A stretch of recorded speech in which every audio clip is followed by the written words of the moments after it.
Welcome along.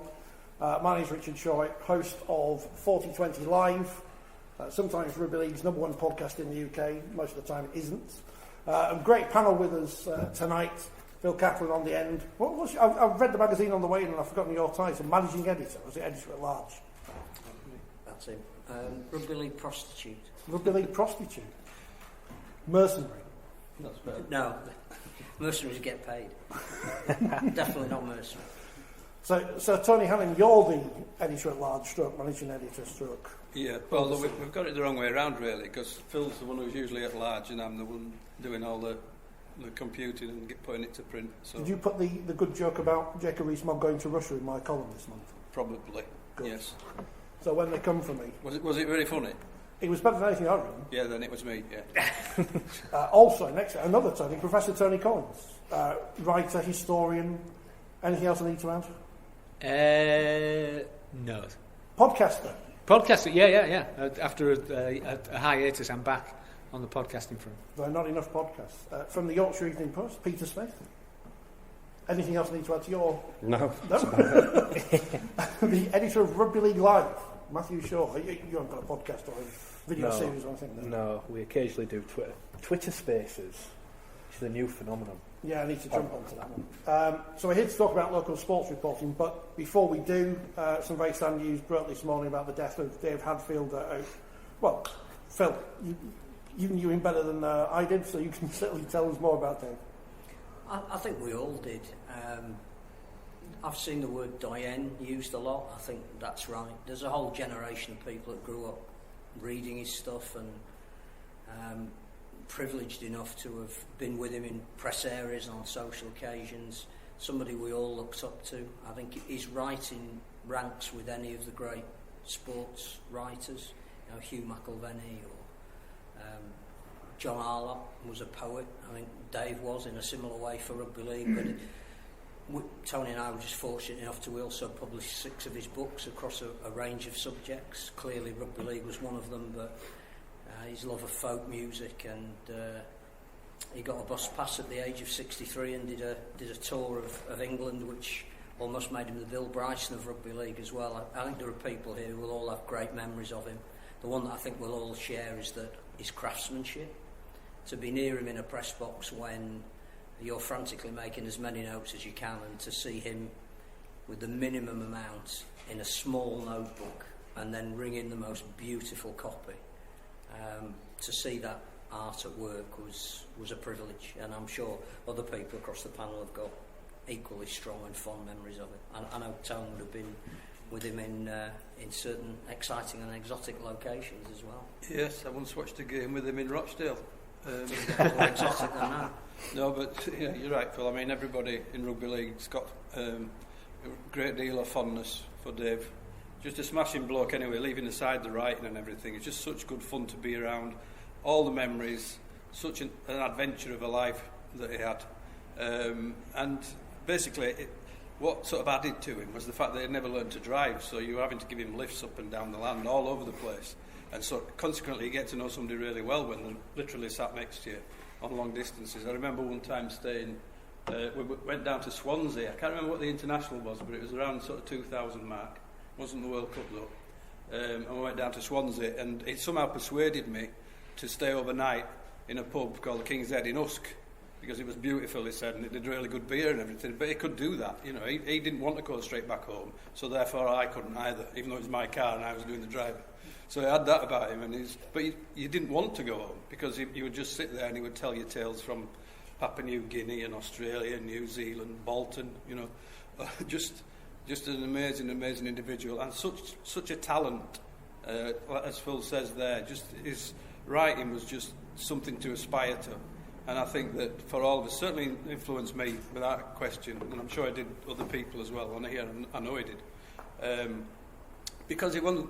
All right, he'd grown up in Rugby League. I mean, he used to like to sort of boast how he played prop for Blackpool, didn't he, at one point? A couple of matches. And he was sort of grounded in the real background of it, the northernness of it. But it looked further afield as well. So you could see that Rugby League, all right, its heart was in the north of England, but it could go far and wide, wherever that might be. One of the books that Phil's talking about is a history of university rugby league, for example. He always looked at the bigger picture, and the most important thing is it was so funny. It could not be helped but be funny. Just about every sentence was amusing. He's just an incredible character, and I know I'm going to miss him. I know other people will miss him in the game, and rugby league will certainly miss him. There will never be another Dave Hadfield. Yeah.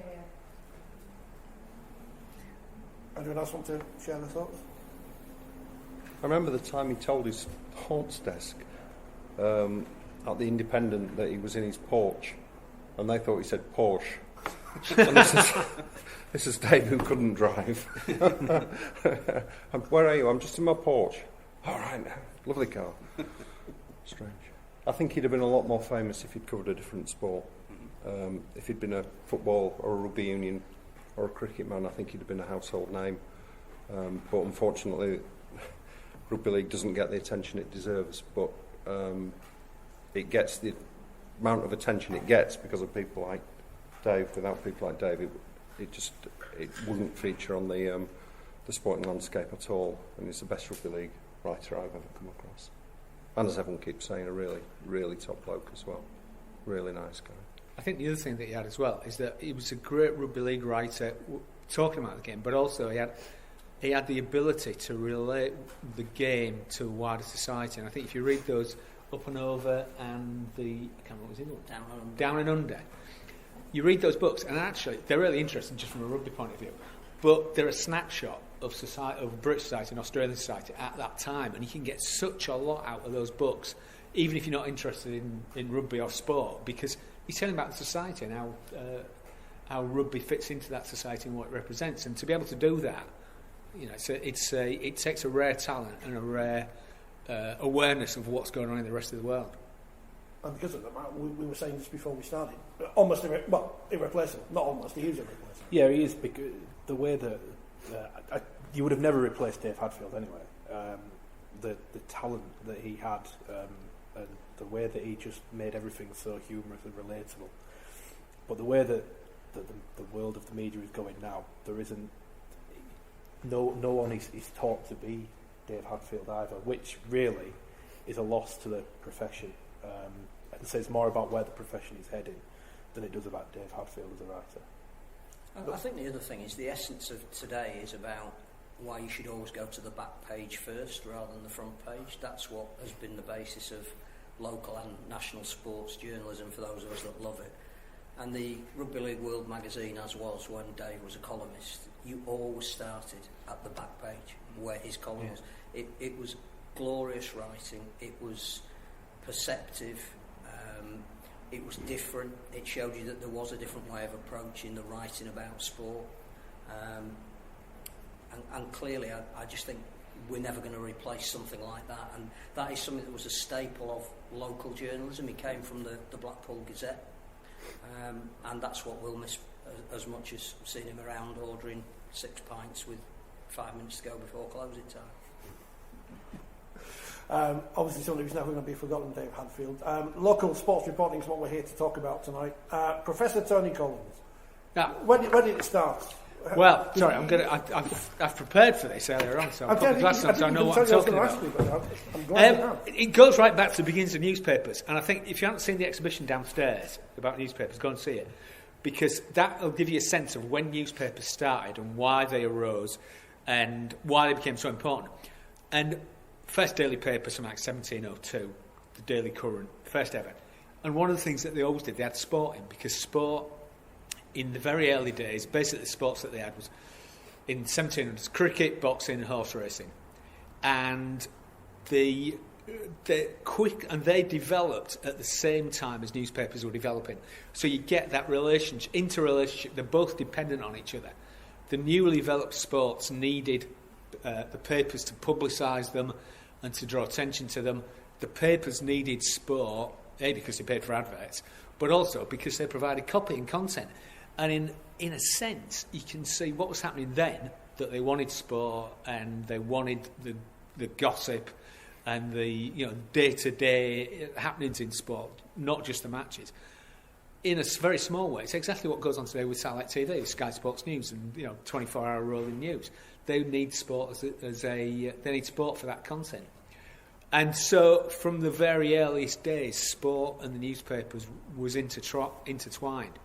And then when you get the sort of explosion of football and rugby in the 1860s, 1870s, newspapers have become even more important. And because at that time, there's more and more people who are literate, because education becomes better after 1870. There's no tax on newspapers, which there used to be, and again you can see this downstairs, the taxes were removed from newspapers. So everybody could buy one, everybody could read one.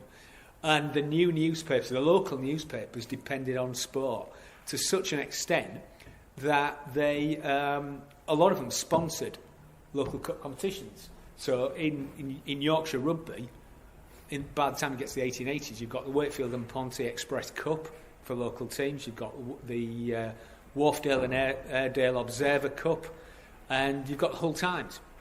So local newspapers feed off sport, and that obviously, because they're demanding more coverage, they need journalists. And at first, the first local sports journalists weren't journalists at all. They were just people associated with the club who'd send in reports. So if you go back and try and research your club in the 1880s, 1890s, if you didn't have someone on the committee who could write or knew someone at the newspaper, then you probably weren't going to get very good coverage. And again, as it became increasingly important, that's when actually people were employed full-time to work on sport. And you get some famous ones like Yorkshire Post, A.W. Pullen, old Ebor, who worked on rugby and cricket. And then in 1895, he denounced the northern clubs for breaking away from the wonderful amateur rugby union. And he said, amateurism is at the heart of our game. That's the most important thing. And then when Leeds City was formed, the forerunner of Leeds United in 1905, he's on the board of a professional football team. So there's a bit of, as usual, there's a bit of a double standard there.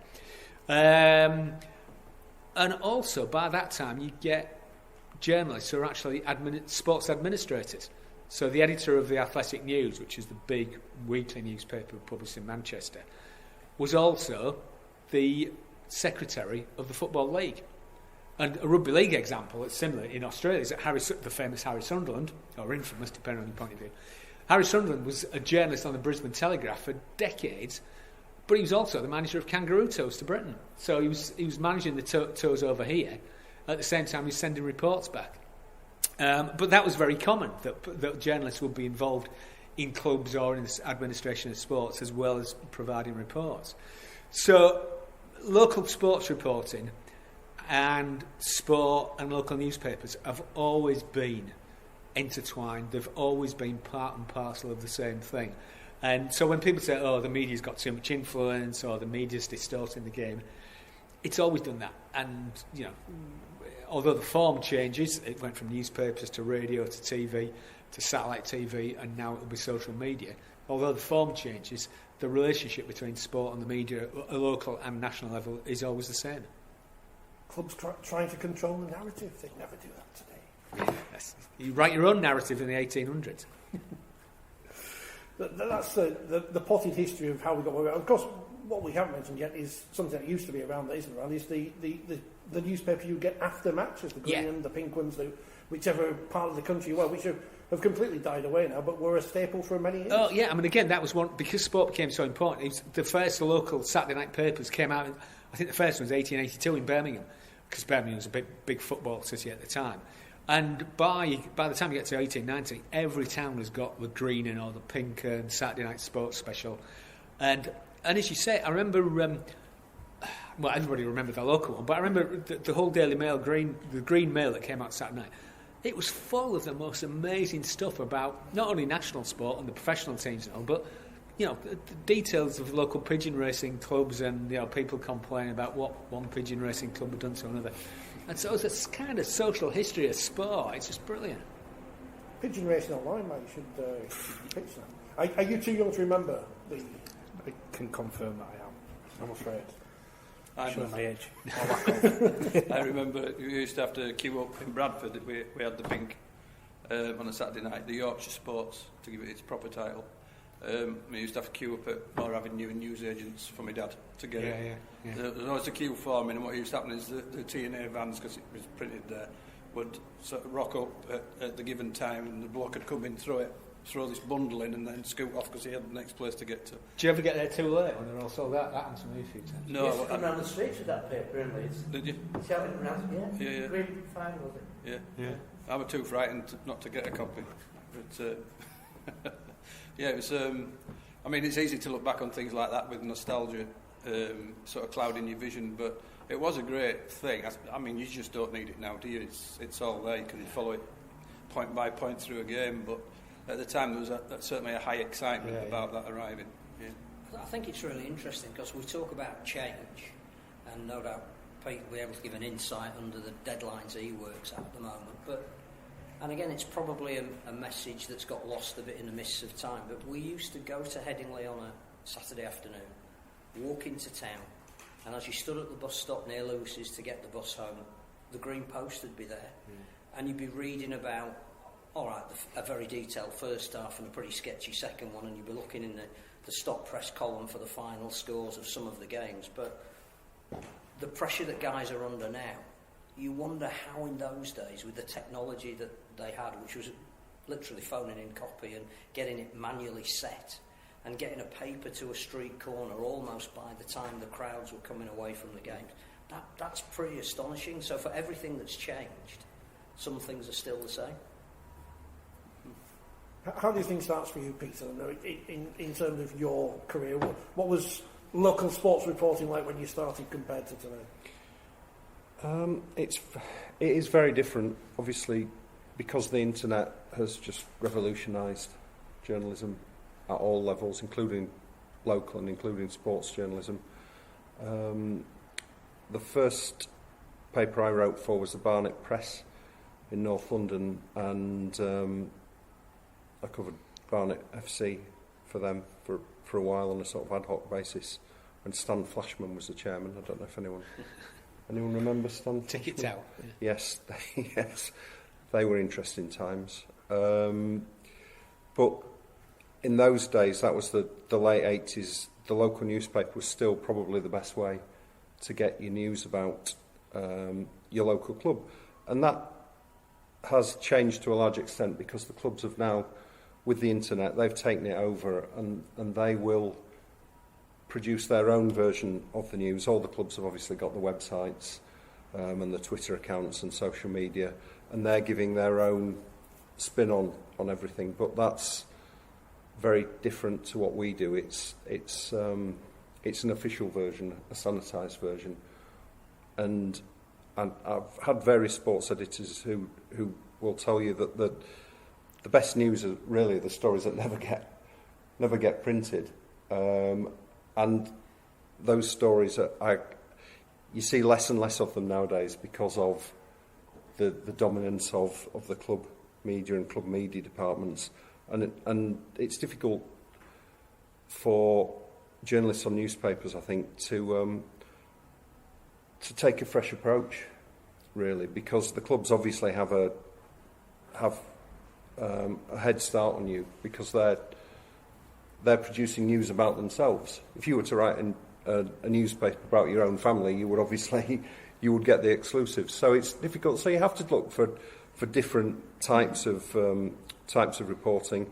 It's not so much the match reporting now, although obviously that's still a big part of it. But people tend to prefer to read online shorter versions of stories. So you'll see a lot of things like what we learned about Leeds Rhinos from this week's game with 5 points, rather than an in-depth considered article, just because people tend to have less time to read it, and they will read bullet points in an article a lot more than they will an in-depth article. It's not as much fun to write, obviously, and I don't think it's as much fun to read, but that's just the way things are going at the moment. You look back, as Tony was saying, the newspapers from 100, 120 years ago, the detail in them is just absolutely staggering. I've just no idea how the guys in those days did it to get that much detail into the paper and so quickly. But nowadays, I think there's less focus on the detail. Trivia has become a lot more important, I think. There is still room for quality journalism, but it has to run alongside stuff that will get people's eyes on the website and eyes on the paper. I don't want to use the word, Matthew, but it's clickbait, isn't it? I think the term clickbait can be generalised sometimes, because I don't think there's a journalist in the history of time who's done an article with the intention of not getting people to read it. So, I think throughout time, what is clickbait?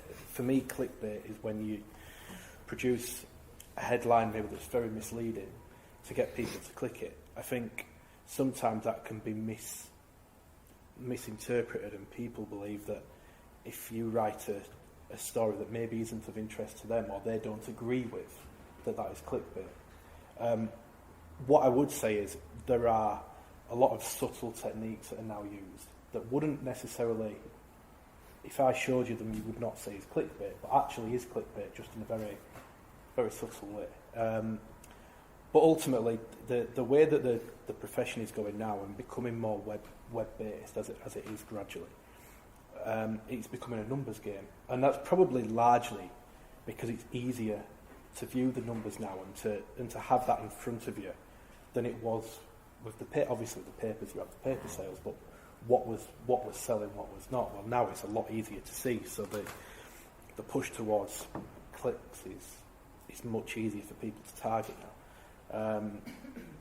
The threat is that there is a push where some publications just become so obsessed with numbers that they are willing to sacrifice their integrity to get the clicks. And I think if we talk about local sports reporting, and if we look specifically about rugby league, that is probably an issue. Not everywhere, but there are certain websites that maybe we shall not name.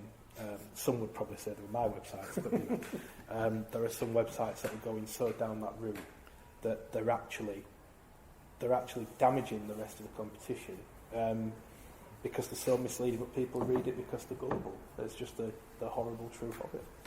People are gullible. I'm going to put on some t-shirts. You say it's clickbait though, but as Matt mentions, the difference between newspapers and the internet is you can tell exactly what people are reading on the internet. You have detailed analytics that can tell you exactly how many people are looking at a particular story at a particular time, for how long, whether they'll click onto another story on the website, what that story is, say how long they'll read it, whether they'll come back to the website.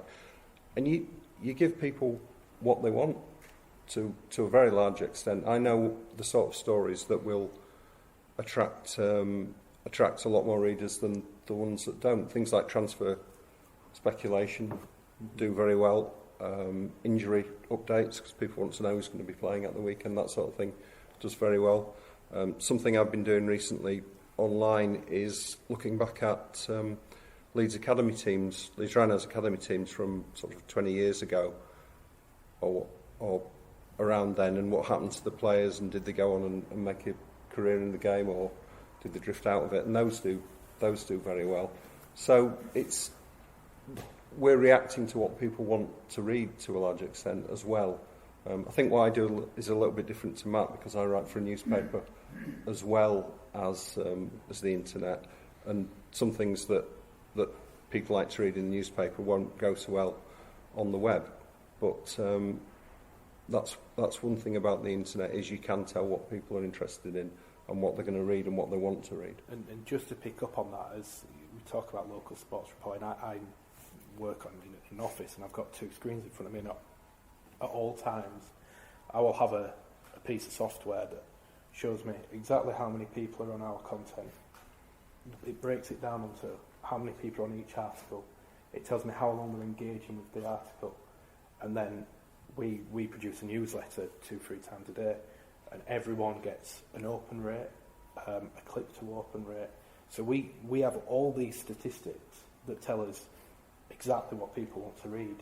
So ultimately, I know a lot of people don't like the way modern journalism is going, and I completely see the point as well, but ultimately the stuff that we produce we do it because the facts tell us that that's what they want to read, and so what do? You simply, rightly or wrongly, and I'm with Pete, I don't like writing a lot of the stuff that we write, but it delivers for the company, so that's why we do it.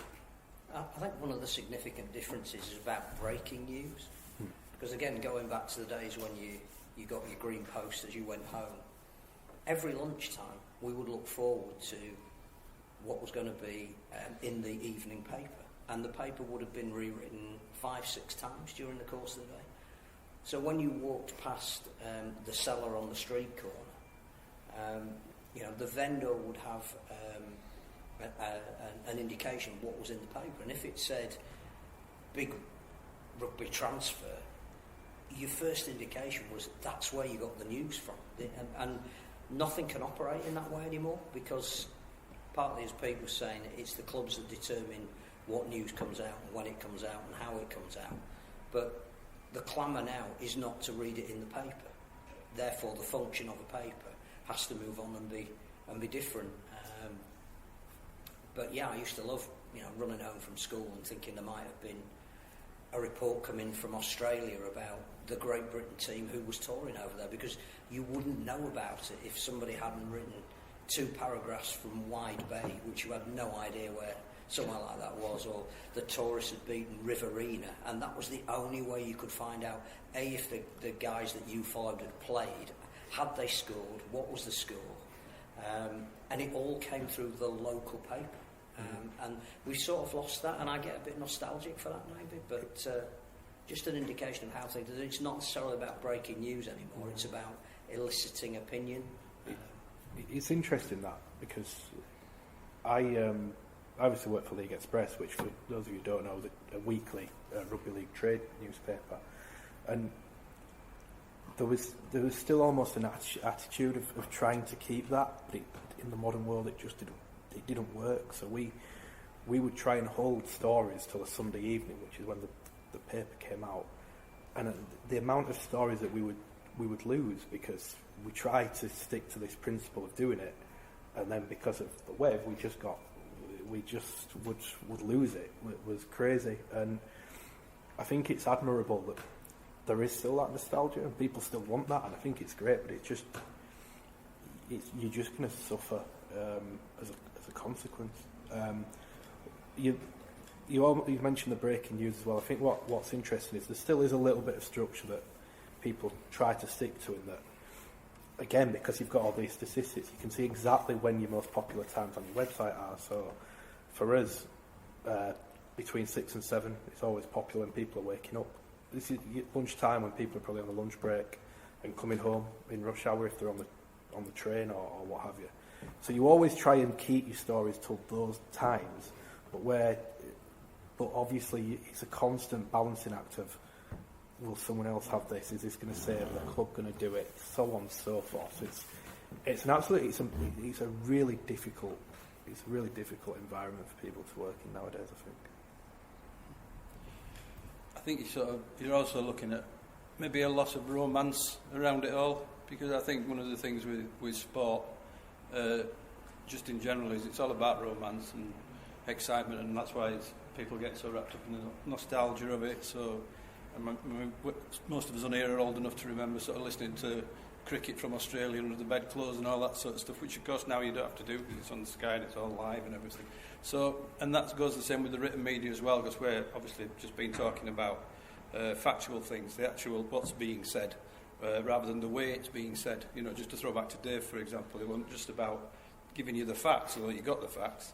It was about how they came across, and obviously with online stuff, there's not so much room for that. I mean, people admirably try the long read approach, don't they? But more often than not, I would say sports journalism online is consumed on a factual basis, so things that you want to know, and as precise and straight to the point way as possible, which is what everybody's been saying.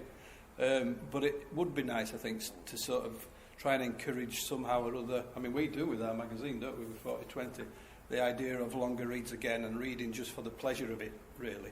So it's not just that you're learning something you didn't know, which is always nice, but it's just the sheer enjoyment of the written word, that sort of thing. Now, that's a hopelessly romantic thing for me to say, but that's what I'm getting at, really. that sport is wrapped up with romance. So it would be nice if we could find a way somehow to keep that sort of spirit alive. I think it will come back to a degree.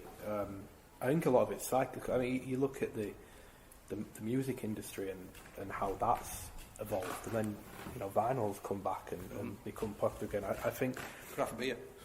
You're gradually seeing across local. I mean, the athletics are an interesting concept, but that's one of the better examples where people will pay for that for longer form reads, and you do see independent paywall websites now coming up that are providing long reads, and I do think it will gradually come back, but at the minute the focus is so heavy on pure sheer numbers that you can never really get that.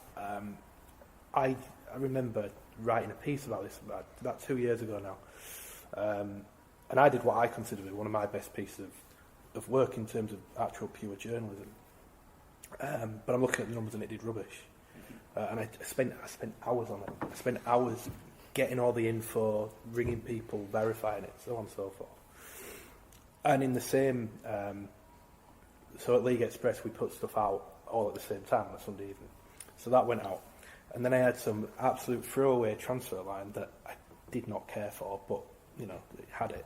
Outperformed it 4 clicks to 1 over a big scale. So it's like, and it took 5 minutes to write. Yeah. So, and the problem you've got is, going back to the audience, if that's what people want, people aren't going to invest the time to write these great pieces when they don't. Yeah. Ultimately, I suppose what I'm trying to say is the audience are partially to blame for the way it's gone, rather than the actual journalist. Yeah. And it's the way you talk. I mean, I went to uni quite recently, and we did do feature writing, but the key principles you were taught throughout it was your first line is your news. You do this, you do this. You write 300 words and you're off. Yeah. That's it. That's what people are taught now. Yeah. That's the interesting thing about the changing role of the journalist, which is why I think it's important to have Pete on the panel, because I'm lucky enough to sit next to him most games. We travel together to matches. The pressure that he is now under to produce not only the words, but pick the pictures, design the page, to have it done almost before the game is finished, to have a final paragraph that encapsulates what's happened before you actually know what's happened. I think that's the bit that the readers don't see.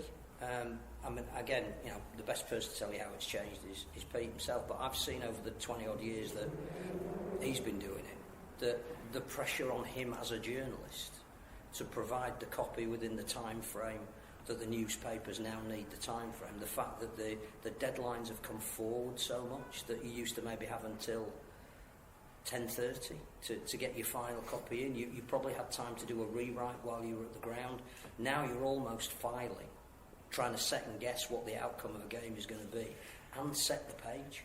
I mean, I think that for people that don't see that at the coalface, that is a fascinating way that even the accumulation of news and the way it's presented to the audience is massively different than it was probably, 5 years ago? I can actually remember, because I used to edit Rugby League World magazine, and I actually remember bringing a feature into Rugby League World. It must have been, when was I there, about 2004, something like that, 5, something like that. We had a feature which was called, it was basically about websites, club websites. So, and I can remember doing the very first one, because Wigan had just started a website, and that made about 3 pages, the fact that they'd started a website. And that's not that long ago, is it really? Or maybe I'm just getting old. Both. It doesn't seem that long ago. And so it just shows you that the pace of change has just been immense. So, as Matt says, things probably will go around in a circle. And you get a similar sort of debate with the music journalism, for example. Very similar arguments going on with publications closing down, like the NME. I mean, who would have ever imagined the NME would closed down, and now I think we're the only monthly magazine out there currently that you can buy on the shelves. You can buy on the shelves, yes. So that's 4020, obviously.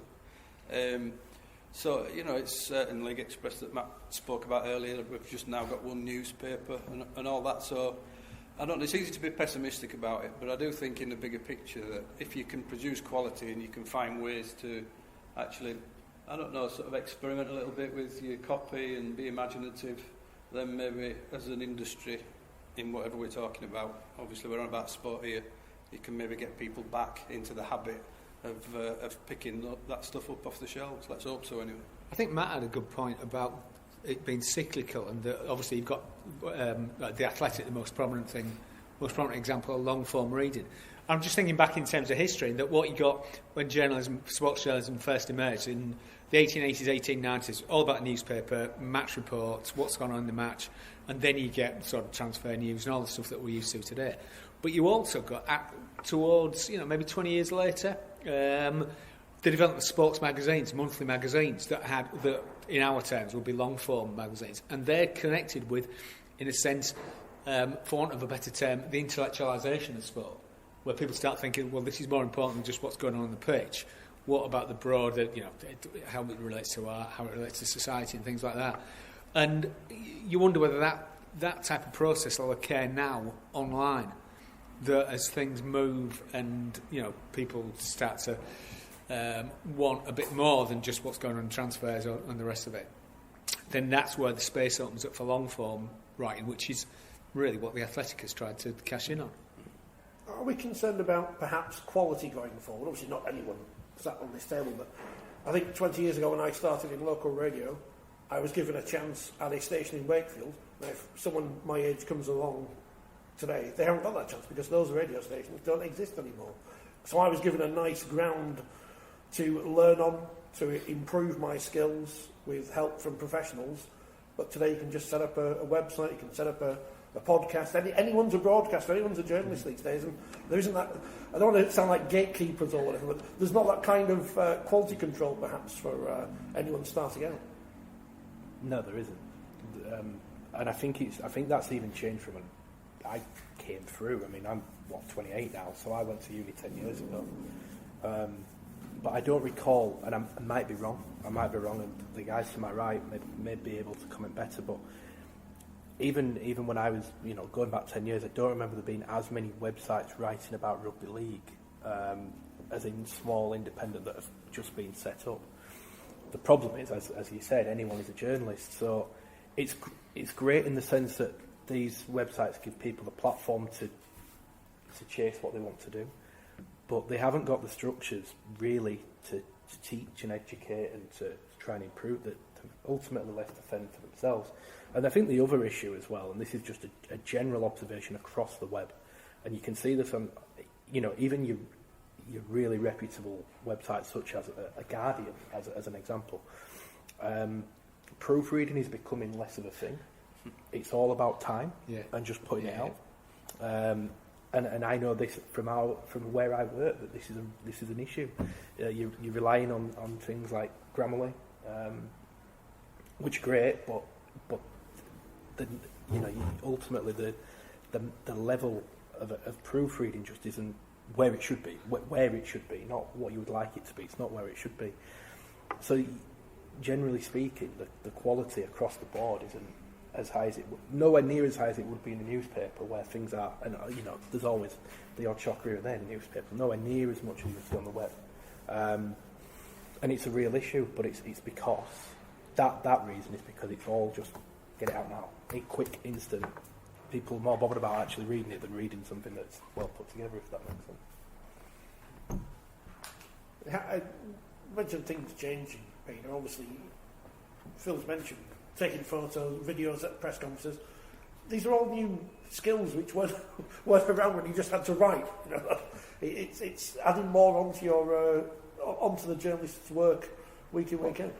Yeah, I suppose, potentially it is. I mean, the job I do now would be very different to the job Dave Hadfield did when he set out. But that's just part, I think, of the industry and the world and society evolving.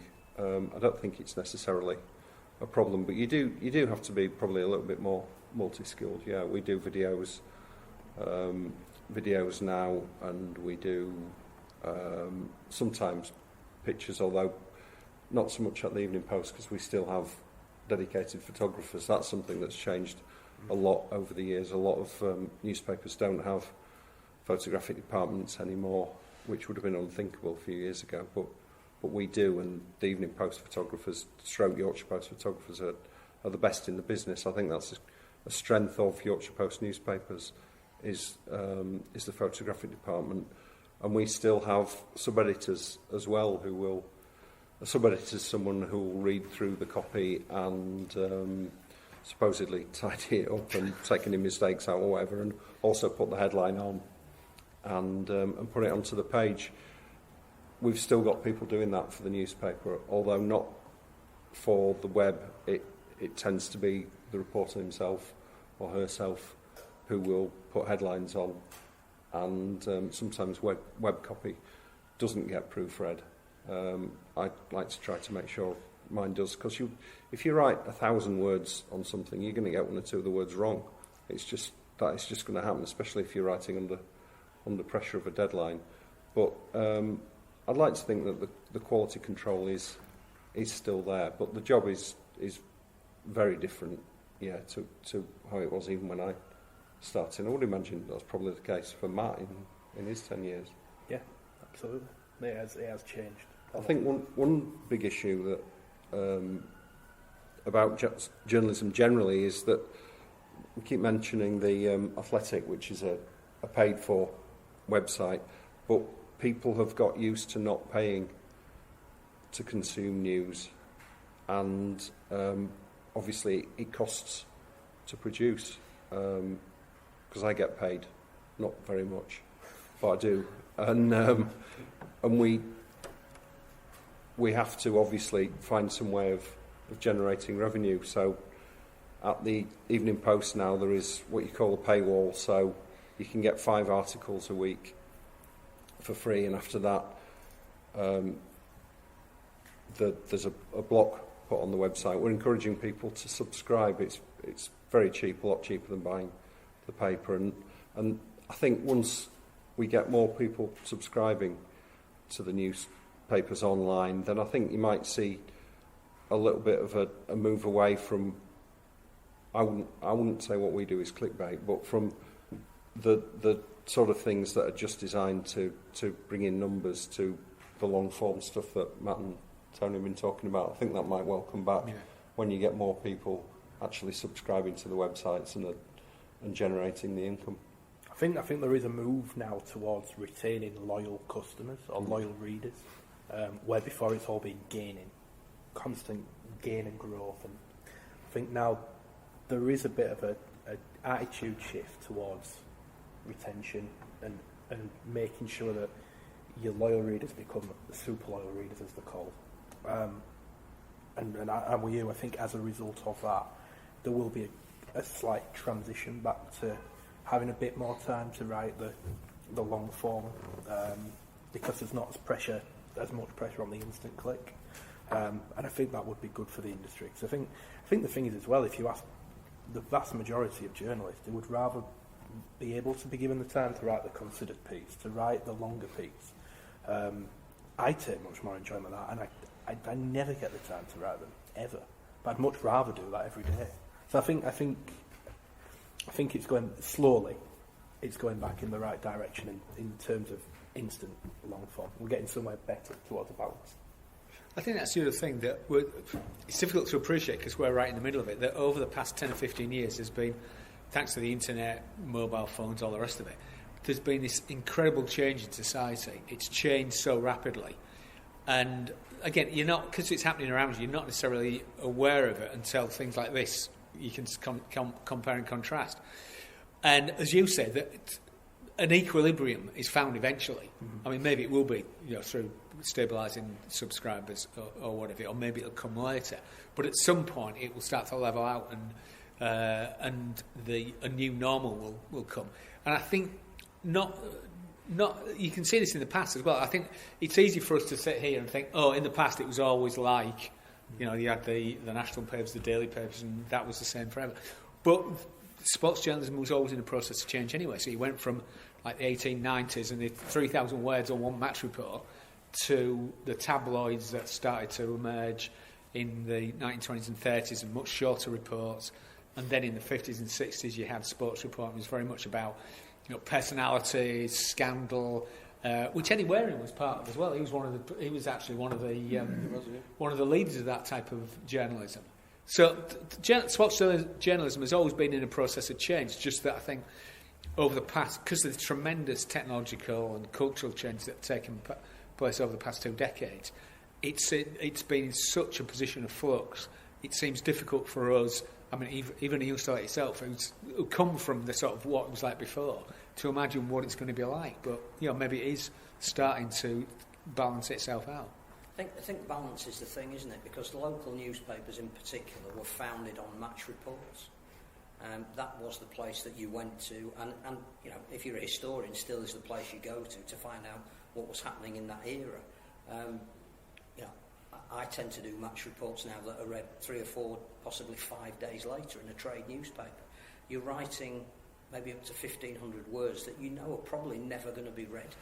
Because if somebody instantly wants to know what's happened, they can get it on the Thursday night that game was played. They're not going to wait to see Monday morning's paper. The only thing they're going to look at is who you made man of the match, so they can disagree with you. So that's one thing, the balance between the instant, which the local newspaper used to actually be the provider of, to where do we find this long form. And certainly one of the things that we tried to do when we set up 4020 was encourage new young journalists to be able to write long form about topics that they were invested in rather than news, so that to get that feature driven element to it. And whilst that opportunity still exists and we welcome it, not that many have come through. You can't see where the next Dave Hadfield is going to come from. But I think there is a demand for it. There is still this desire, even amongst older people like me, to take time to read something, to buy something perhaps in print, to consume it over a week. And I think the debate spills into club programmes as well. There's now a move to either not have them or put them online. But there's something about going to a game, bringing it back and spending a week reading it until the next one's produced. And what do you want to read in that? You don't want the news. You don't want what the player interview you could have read in the local newspaper. What you want is maybe something that's a bit different, an angle that perhaps hasn't been written about before, a historical feature maybe that relates what's happening today back to the past. And it is finding that balance and then finding what a local newspapers within that balance can provide that isn't elsewhere. Can I just ask if there's a policy in match reports to sanitise them? Because if you look at that, I spend a lot of time looking at the old newspapers, and I'm not suggesting we go back to this because they were cruel, they were vicious. But quite often we watch the TV and you see an incident and you think, oh, I'd like to read about that in the morning, and then in the morning it's not mentioned. We all see people have a good game and people have a bad game, and is there something that you don't want to be cruel to players? I mean, Leeds and Hunslet in that 1892 Cup final, I think, said, Fred Wilkinson was absolutely wretched. That's all they said about him, and he did have a bad game. But if there was a refereeing decision, they would say they played Cardiff in 1893 down in Cardiff. They got one try each and Cardiff converted it, so they won the game. The Cardiff try was a pass that was 3 yards forward, right? And the touch judge was overruled. The referee wanted to try. Leeds just stopped. It was so far forward, Leeds just stopped. They converted it, and Cardiff won. And that meant Cardiff hadn't lost a game for 2 years. Leeds go down there with 3 forwards missing in a Yorkshire trial. I think you've got to let it go. There's an article there about it said how difficult it is to win in Wales because this is what the referees do. And the reporter said, I interrogated the referee afterwards, and the referee said, this is how we see it in Wales. I think a lot of it might be to do with the sort of balance of power has shifted from the press and the media, who used to be all powerful, to the clubs for the reason we're talking about, with them all setting up their own websites now and doing their own news basically. So if you're a reporter, well, Pete again will be able to tell us better. If you're a reporter following a specific club for a paper, it's so much harder to be very strongly critical, because they're basically in control of their own stories. You know, you know. We've got these people starting to dive into the game like soccer. Yeah. It doesn't seem to be mentioned. We all watch it. You know, I watch it at the rugby club. Well, that would be one of the things that we do lose if like local papers do diminish in importance. That's one of the things we'll miss, because I think, thinking back to the TNA, which I grew up reading, at that time you had correspondence for athletics, you had correspondence for Bradford City, Bradford Park Avenue, Bradford Northern, as was, Bradford and Bingley, Rugby Union, and so on and so forth, all the way through the sports. And each of those knew that club inside out, but they were fearless in being critical when it was required. I'm not saying Pete's not, because it would be, I'm sure, if he needed to be. But that sort of thing becomes less and less the more powerful the actual clubs get. They can, they don't really need the local paper as much as they used to do, because they're doing their own thing and it's all online. So it's difficult. There's a bit of a push and a pull about it, I think. I think part of the reason is that you said you watch it on television in the club. You'll get a more detailed view than most of the journalists. Yeah, so in the past... You want to know what the journalist is the expert, you'd just like to know what he thinks but in the about past... it. In the old days, you had 5 of them. What was written in the paper was sacrosanct. Now, people have got an opinion before you've even had the chance to see it at the ground, and you're reporting on it in a time scale where you haven't got a chance to go back and have a look at it. And now not only can they call the players idiots and everything, they can also call the journalists idiots and do immediately if you say something they disagree. Yeah, go on, Pete. I'm not sure what sort of things that you're saying don't get reported, because I can't think of an incident in a match that had happened that I wouldn't report if it was newsworthy. What sort of things are you thinking of? Look, my brother's got dementia, and I rang him up the day after the Warrington-Catalan game, right? And he said, "Hey Pete, how did Charlie get that try with yards offside?" That's all I can remember. I can't remember anything. But you can remember that. Well, it was awful. They went to the video ref. We all looked at it. He's offside. No try. And he gives a try. And then about a minute later, Barry McDermott says, "I think he was offside." And another bloke, and the commentary team says, "I think you're right." But nobody says anything. Well, there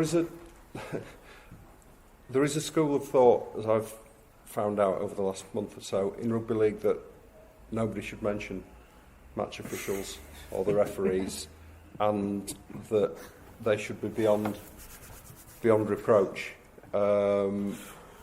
So there may be an element of that in there.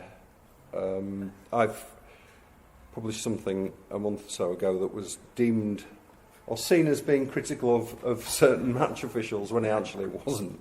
And I'm still getting abuse on social media about it. Now I had a couple of tweets today, actually, Is that about it. Would I do such a thing? It's not him. So, I mean, some people in the sport, and including some reporters, think you shouldn't mention a referee ever at all. If the problem, I think social media comes into this a little bit, because what that's done is it means you get a much wider range of abuse than you ever used to. If I say that I thought that Warrington's try against Leeds was a yard forward, I'll spend 3 days with my Twitter feed just jammed up full of people from Warrington saying you're utterly biased and you're a disgrace, and no, it wasn't. And then the following week, the same people will be complaining about a decision that went against their team. But I think that comes into it to an extent. Just the local news now isn't just getting read by local people. Yeah, that's my stuff gets read by people who support.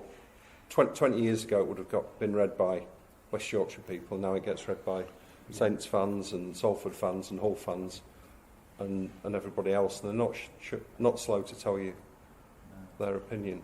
I mean, people are getting angry now, but they always got angry. And in the 1890s, a referee who used to go down to the Leeds Parish Church matches used to take women's clothes changing to afterwards to get away after that they assaulted, and they had a boat on the river to take the referee over. Could I just pick up on a lot of your points? I'm going to try and whittle through them very quick. Tony and Pete have answered a lot of them. So you mentioned about then, people were angry back then, but it was harder for them to vent their anger because it wasn't as easy to communicate, certainly not with a journalist. So as an example, Pete's talking there. I've been very vocal, actually, recently about the rise in play acting in rugby league, and you won't believe how many people I've got telling me that I'm wrong and that it's not true, including people within the governing body, but that's a different matter. So I'm of the opinion that at the minute the length of suspensions that are being given out to players is too long and excessive and over the top.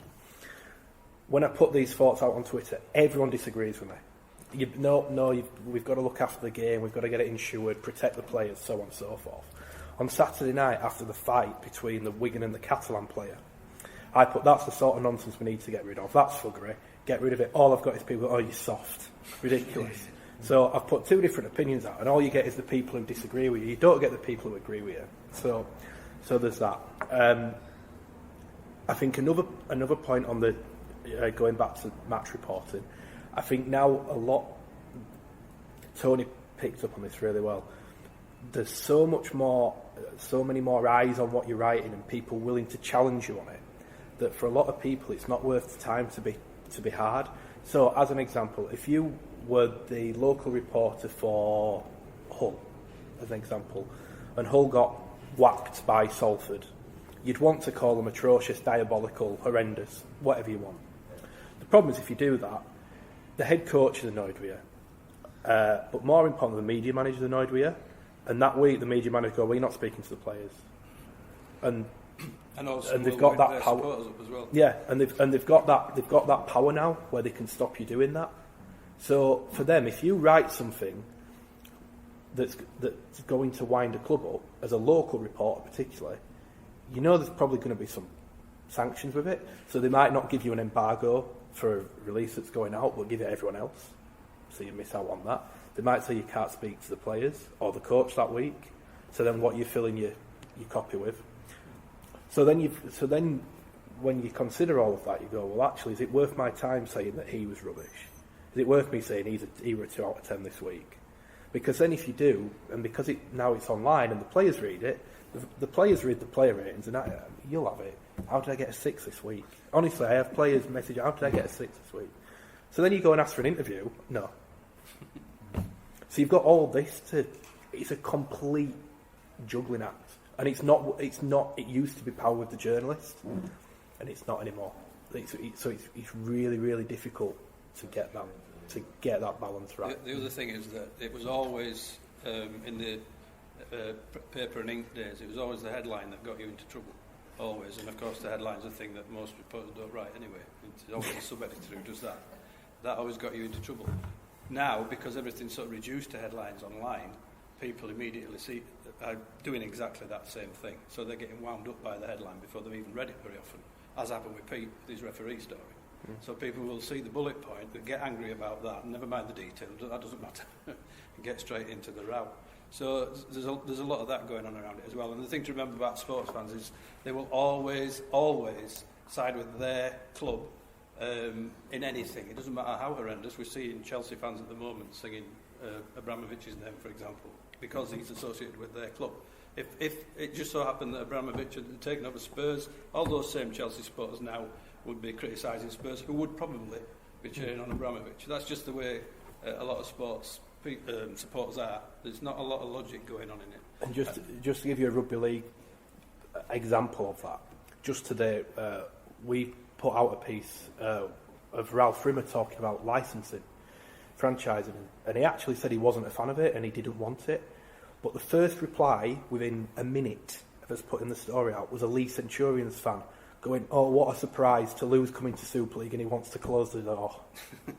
So he hadn't read the piece. He just read the headline, and all the headline actually said was, it gives his verdict on it.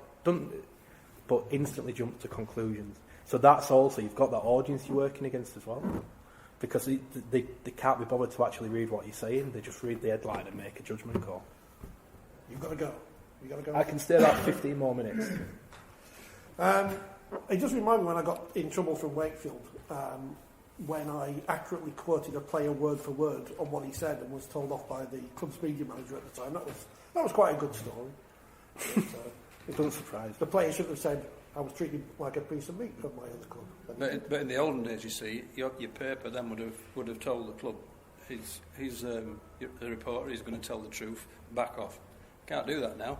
It's not as easy anyway. Well, is that the problem that we've got today? And it's kind of been alluded to already.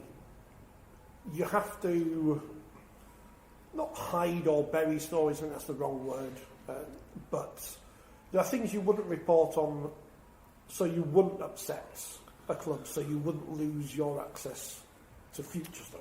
I think... No, I wouldn't. No, I don't think so. If the club want...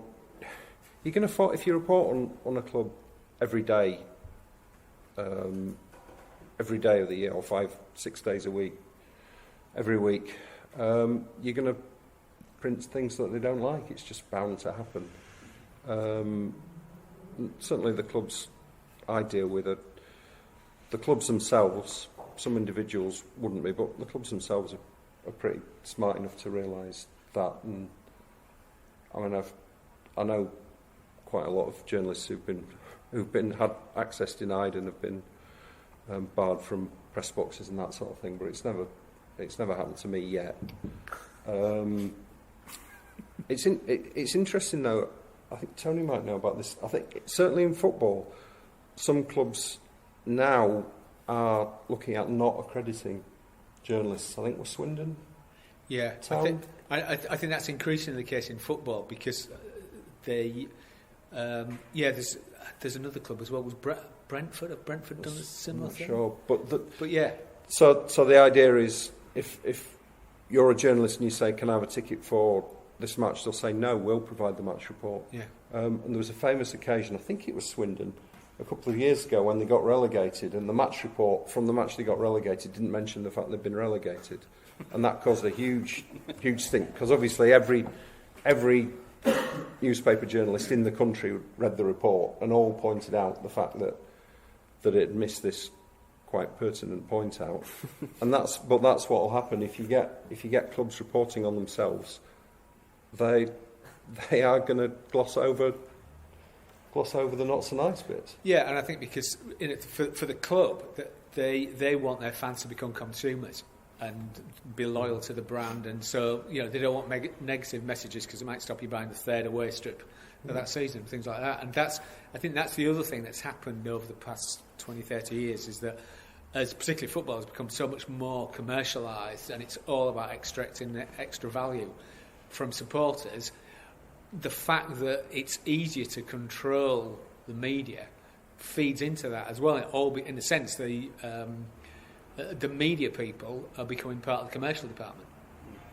Part of the problem, though, is a bit like society. The fans are more divided, even within a particular club, than they ever have been in the past. So instead of relying on the media for information of what's happened, whether it be particularly biased in terms of the referee in Wales costing the game, you now only need to lose one match and half of the supporter base wants the coach sacked. How do you pitch your report that features those who are loyal to the club and will follow them through thick and thin, and those who, because they didn't play well for half a game, want the entire players and coaching staff removed? That's the bit you've got to step back from. So it's not that you wouldn't criticise, it's that you've actually got to give probably more of an overview and be actually more balanced, because you know that the extremes of either are going to be calling for things that are not realistic in any way whatsoever. So I think that, again, for a journalist is why it's not necessarily pandering necessarily to an audience, because the audience is a lot more fractured and fragmented than it's ever been before. Yeah, I think Victoria. Sorry, I was going to say the other point, which I think is really important, is that as a journalist, you've got to be willing to stick up for yourself as well, which I think a lot don't want to do now. I'm of the opinion that if I write something because I believe in it and I think it, and sometimes that will upset people. But I think if you believe it and you think you're making valid points, you are making valid points. It's hard for them to sulk with you because you just, you know, I wrote some pretty scathing stuff about Wigan last year that didn't go down too well with Wigan, but it's truthfully, like, it's actually strengthened my relationship with that club because I think, and I don't know, you'd have to ask them, but they've seen that I'm willing to write stuff that I think about them that's negative, and it works in their interest now to actually try and have a stronger relationship. So I think you've got to be willing to show that you aren't scared to say the tough stuff at times as well. So I think, again, there's so many different ways you can look at it, and so many different ways you've got to get it right. It's a lot harder this light than people think. To be honest, in my experience, Wigan are the worst moaners. Fans. Oh, fans. Oh. If Wigan, good club, Wigan, but the fans. Is this going online? Well, I'm quite prepared. I've said Has it this. been live tweeted? I've said this on the record in the past. Wigan fans will just complain about anything you write about them. I've not left us too much time to talk about the future, which I want to do. But there's I think we've. Victoria had a as well. Yeah. Wanted to. Oh, you go first. Oh, sorry. Yeah, no. If you could pick a time that you want to be a journalist in, which time would you pick? Because it sounds to me like modern world, yeah, it's all very great, but look at the drawbacks. People are writing fake news. You know, what would you rather be now, where it's all modern and instant, or which time scale? People are writing fake news, but it's not like personally. I'm not. So it's not. I think I can only speak for myself individually, but I see my job as to still report the news. I suppose in a way I'm still a little bit old-fashioned. That when I wake up in the morning, I want to go chase the actual story, where some want to go chase the cheap, easy clicks. I pointed like that to you. Then. I don't know why I did. I didn't mean that. So it's so hard because I've not experienced the past. The idea of having to speak my copy down the phone sounds horrendous to me. I can't think of anything worse. You never done that? Really? Never done that, and I would never want to do that ever. You have to put coins in a box while you're ringing. You're doing it, yeah. Oh. Pete used to do it like this, didn't you? Yeah, I want to wind Wind the it phone up, up. yeah. So the other end of the scale, Phil, because you're the oldest, I think. Is it? Possibly not the wisest, but which time frame would you rather write in? 1895, because I'd love to have worn a bowler hat. You can still do that. Yeah. Bring back It probably looks slightly more out of place than I normally do. I think I would have preferred the 1890s. I was going to say that, Eric. I like the idea of having 3,000 words to do a match report with. Not against a deadline, perhaps, but just the creativity of that, I think, appeals to me. And also the bowler hats, for obvious reasons. But yeah, and also you got yourself a fancy nickname back then, didn't you? Yeah, you could have a Greek from Greek mythology, Tityrus or something like that. Yeah, you could, yeah. Old Ebo. Why did Tityrus come to your mind? I hope it's because I'm funny. Yeah. Okay. Yeah. 1958 to sometime before the 11th of May 1968. But that's just... It was the 11th of May, wasn't it, Phil? I think. Yeah. You still bear a grudge, though? Definitely. People have written books and plays about it. So I don't look out for the obvious. I get intimidated by the amount of people.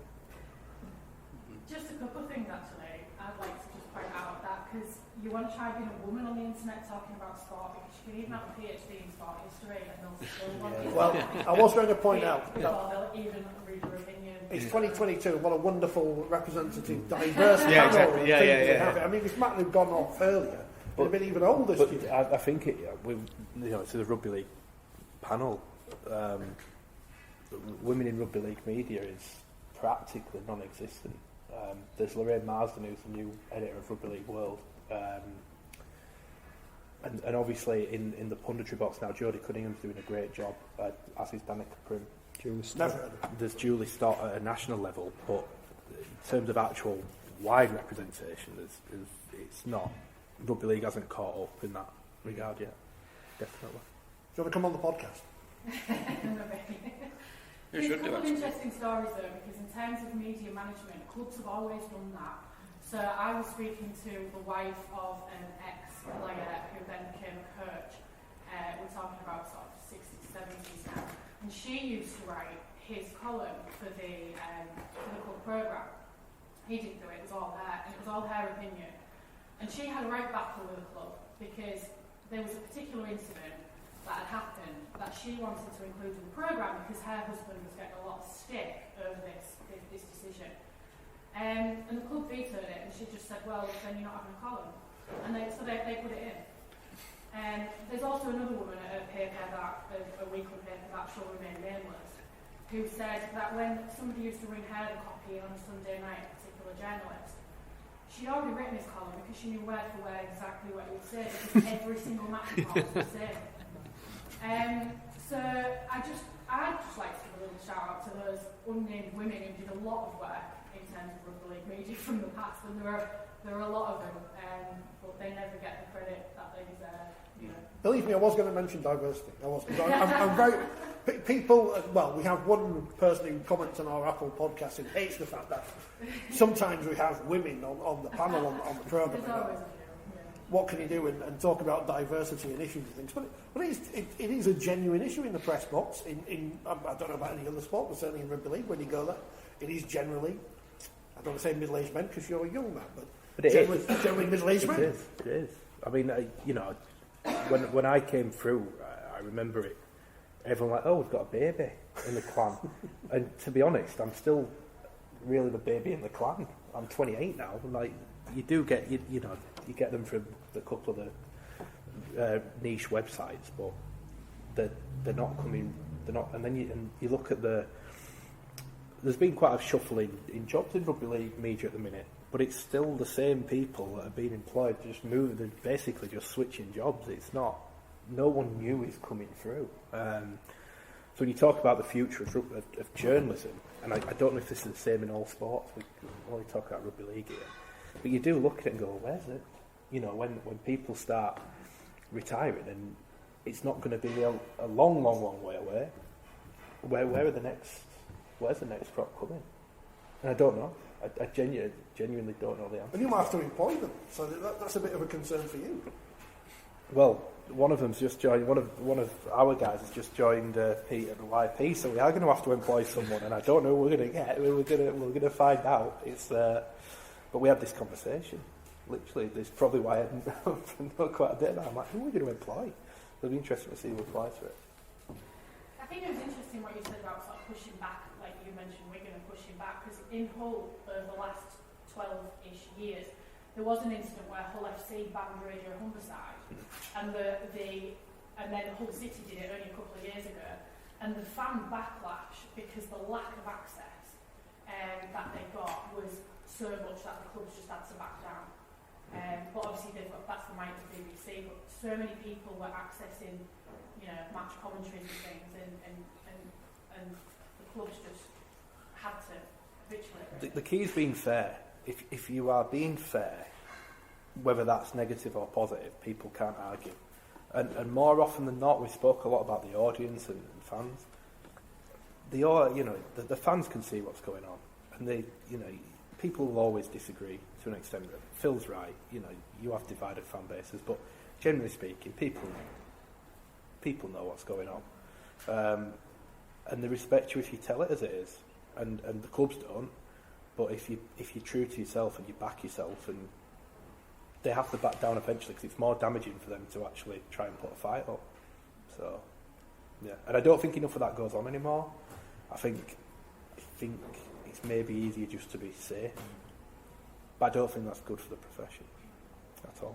Can I just put a word in for the players? Because wouldn't want it to sound like when we say the club, we mean the players, because one of the best things about covering rugby league is that the players are so open and approachable and honest.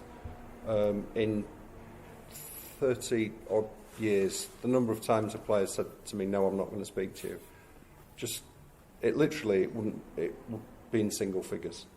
I've spoken to players in all sorts of situations after terrible defeats and all sorts of embarrassing fiascos, and they're normal people who will talk to you and who are honest about what they do. I mean, not all of them a great copy, but some of them are. One thing we suffer from a sport is a lack of personalities. I think the personalities are there, but I think that we should do more to promote them. And people like Jamie Jones Buchanan, who is just a remarkable individual and would be the household name if you played football or rugby union. But the players are really good to deal with, and I think that's worth mentioning. Obviously, most of the ones I speak to are at Leeds, but it's the same at all clubs. Rugby players just don't tend not to have an edge to them, and they are willing. They know you're doing a job, and they're willing to do what they can to help. I think they're fantastic. The other interesting thing that's changed, though, is the pandemic, because the way of either speaking to the players directly or even in a press conference setting has changed. And I don't know how much of it we're going to get back, because there are still preview press conferences at most clubs that are on Zoom, which means that you don't get the personal copy that you're looking for. You don't get the relationship with 18 months to 2 years of not being able to speak directly to players in mixed zones. You have lost some of that relationship with them, and it's hard to build that back up, because clubs themselves have taken it upon themselves to manage the news and the way in which you can get access to players. Most clubs now are just starting to allow you to have that access back, but a lot has been lost, and it won't all be quite the same in the future. I don't think it'll be this hybrid mix of you can all go on a Zoom call and you can all have the same copy, and those who type the fastest on social media will get the news out first, and you'll get some access to players to actually get their personality over. But we lost the ability to tell the stories about players because we weren't speaking to them. I'm really passionate on this, actually, Phil, because I hate Zoom. Zoom press con, they're the worst, because when you interview someone, you get the best copy out of them when you speak to them in a natural environment, when you have a conversation with them, basically. Sitting on Zoom with a bunch of people they probably don't know and asking them a bunch of questions, that's not a natural environment, so you don't get the proper answers, you don't get what they're really feeling. I would much rather drive over to even Hull and actually sit down and speak with them. Nothing again, it's an awful drive, isn't it? It's not a fun drive. And sit down with someone I wanted to speak to and have a conversation with them and actually do it, rather than be on a Zoom call with them. That is a threat, I think. I don't know what it's like in other sports. I'm hoping it's not the same. I'm hoping it doesn't stay in rugby league, but it's become very awkward and very unnatural, and it's not good for anyone. You know, during COVID, you needed it. Leeds did a really good job with an app, so they set the phone call up. You put a code in, and you were hooked onto the phone call with them. But even phone calls are not the same, are they, as actually sitting with someone and interviewing with them. It's on that day, the media manager doesn't have to hoover the room up for when you come in, as happened at some clubs. Too many clubs. Yeah, the media managers do have a lot of work to do that has nothing to do with their jobs as well. Not to defend them all. Some of them are all right though. Most. You have to go now. Yes, I do need to go. Thank you very much, everyone. Thank you for listening to me. I'm boring you. See you later. Thanks, we've actually chaired it. You can sit wherever you want to. We've got an empty chair. So we haven't got long left. And before we ask for any questions, the future. What is the future, Peter? What is going to happen next? I mean, I don't know why I've asked you first. It's because you're there. That's a real. I don't know. I haven't got a crystal ball. That's a fair enough answer. I would hope that there'll always be a place for local journalism, sports or otherwise. It's something I'm passionate about. I think it's very important because it provides something that the nationals and other forms of media don't do.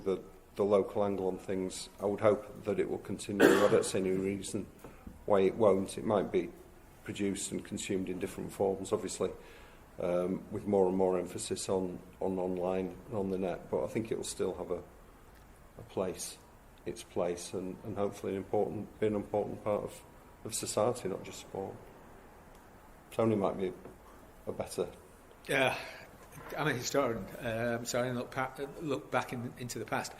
But I've got to say, I think it's good news and bad news in terms of, I think that some of the things we've talked about tonight in terms of club control over stories, the influence of Twitter, will probably mean, unfortunately, that the journalism that Pete does, and has been historically what we've seen, will probably wither, because if you want to contact, if you're an ordinary fan, you want to contact with the players, well, you can follow them on Twitter, Instagram, TikTok, whatever, take your pick. Stories about the club increasingly controlled by the club themselves. So I think, I wish I wasn't, but I think that the old school journalism might struggle. On the other hand, I think that because clubs and players, media managers control more and more of that immediate stuff, and also and that the need for match reports is really declining because you can basically watch whatever match you want by and large. I think there will be a growth of long form journalism, and I think there will be there'll be a market for quality writing that appeals to, well, like people who are here, for example. Probably in smaller numbers and mass circulation papers, but that will come, and I think that will be increasingly important. And I think you can see, I mean, an example of that is podcasts.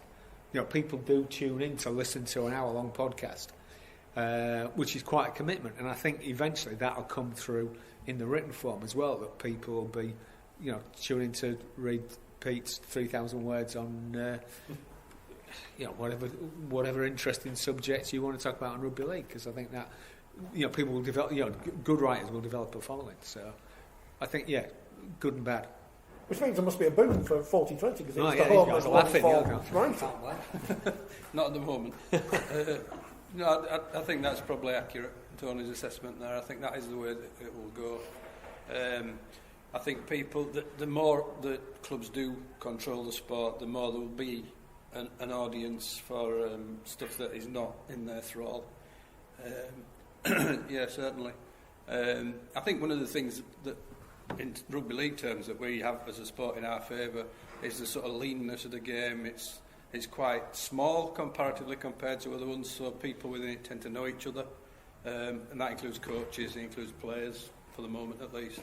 But for example, I spent a year with Batley writing a book with them, and the guy in charge there at the time, John Keir, the coach then, is somebody who really appreciates, in fact you wrote his biography with him, didn't you, autobiography, is somebody who really appreciates the value of the media and what it can bring to a club once they're allowed behind closed doors. And so as the game becomes ever more sanitised, I suppose, publicly, the more opportunity there will be for that sort of thing to actually get an audience, because then it will become unusual. So that's trying to look on the bright side as well. But yeah, I think by and large, there's no doubt that journalism now as a whole is moving online, into the online world. I'm quite optimistic because if the local press made a mistake, and not necessarily for sport, it was that it tried to become national in a lot of it was covering. I didn't used to buy the Yorkshire Evening Post to find out where the Queen had been that day. I wanted to know, what happened down my street. And I think there is a move back to that. You can actually track that. One of our columnists in 4020 is Gemma Carter, who's working on local newspapers in Saddleworth, and it's going back to ultra-local news, and it's a part digital offering, but it's actually a physical one as well. And their circulation is booming. Now, if you start adding sport into that, I think there is a way of saying, particularly with a sport like rugby league, which is geographically specific, there will be something to read at a local level that you're never going to get at a national level. So there is a demand there. I think it's how you tailor it, where you see your audience. And on the back of that, you would hope that there is going to be room for more opinion pieces, because I think that's what we've lost. I used to love buying the Yorkshire Post on a Friday to read John Ledger's column, because it was acerbic, and it wasn't kowtowing to authority. If something needed to be said, he would say it. We haven't really got that at the moment. I think there is a licence to write a column about what's happening that week in the game, which might be important, but there is still a demand and a need for people talking perhaps on a wider canvas. So that will come back. I think that is something that only really the local press can do really, really well. So yeah, I think that if it tails itself to its market, there will be a return to the values of why the local is so important. It would be interesting to see John Legend now, how he would be treated on Twitter, don't you think? At his height. That'd be fascinating. I think he would come in for a bit of stick, to be honest, because that's how it is now. Wouldn't stop it. But you've got to, as a journalist, you've got to have the courage of your convictions and stand up to that sort of thing, say what you think, hopefully with a bit of humour mixed in with it, a bit of self-deprecation, whatever. And, I find that endlessly entertaining. I love to read people I disagree with. I don't have to how boring to just only read things from people who you agree with. That's just dull. You want something to fall out with and argue with, and so long may that continue, I think. John Ledger, in his own right, did come into some stick, didn't he? Because people would craft a letter back to him for the following Friday, disagreeing what he wrote about previously. Yeah. My father was expert at arguing. He would write every single week, but he'd craft a lecture over 3 or 4 days to make sure he got published in the newspaper. And whilst the way of doing that may change, I still think there's a need for that. And that is where local press can service that need. You're not going to get that letters to the Guardian so much anymore. You used to get some real stars in the readership as well, didn't you? And listenership. Do you remember Kevin? Who used to Kevin Maguire from Batley, yeah. You actually used to have stars at the public responding to it. The great old days when you used to have people phone up with local radio phones with opinions on things, not just about, political topics we won't mention. I mean, it's a bit like question time here, I guess now. I'll be robbing days. Anyone got any more things they'd like to ask us before we close up proceedings? No, wonderful. Phil, Tony, can I have a name change in the magazine? Can I have one of these like Roman/Greek things? What, for you? You mean your byline? Yeah. Like a Greek hieroglyph, Egyptian hieroglyph. Sure, yeah. If you can come up with one, yeah. What should we call it? Hercules. What? Icarus. That's a bit meaningful, isn't it? Orville. Can't fly. The Greek god of what? I can't swim, I can't fly. Thank you for coming. It's been nice to see you all, even though I've not looked at you throughout the proceedings. Phil Kaplan, as ever, Tony Hannan, Professor Tony Collins, Peter Smith. Thank you for coming, and hopefully you enjoyed tonight. Yeah, thank you.